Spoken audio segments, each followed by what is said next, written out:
Now, the third item that we're going to talk about, or the third method here, is proportional budgeting. Now, this is when you divide your monthly income into percentage-based categories. So you're going to have three main categories, which is common. You have one for needs, you have one for wants, and the last is one for savings or investments. So you're going to have one for needs, you're going to have another category for wants, and you're going to have another category for savings or investments.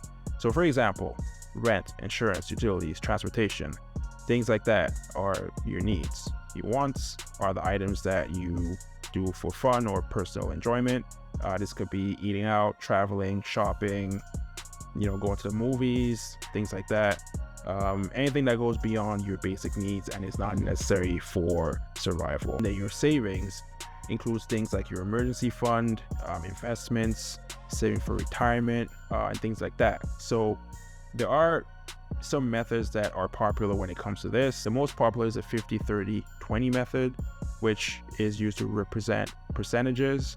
So what this means is that 50% of your income will go to needs, 30% of your income will go to wants, and then the last 20% will go towards your savings goals and things like that, or investments. Now, the best thing to do here is make sure that you calculate this budget with all numbers, or with all methods that we talk about here, with the income that you get in your bank account after taxes.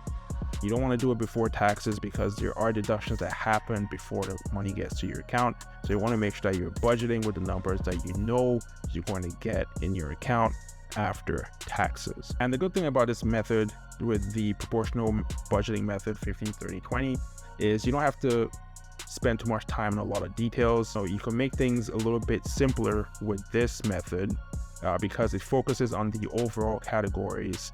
And another good thing about this is that it actually makes you focus specifically on saving, which is the most important part. So if you have a keen eye on saving, or saving is very important to you, then you want to take a look at this method, because this helps you place that focus and makes you ensure that 20% of your budget or of your income is going to savings, rather than just having a random amount that you want to put towards savings. This actually gives you a target of 20% of your income to go towards savings.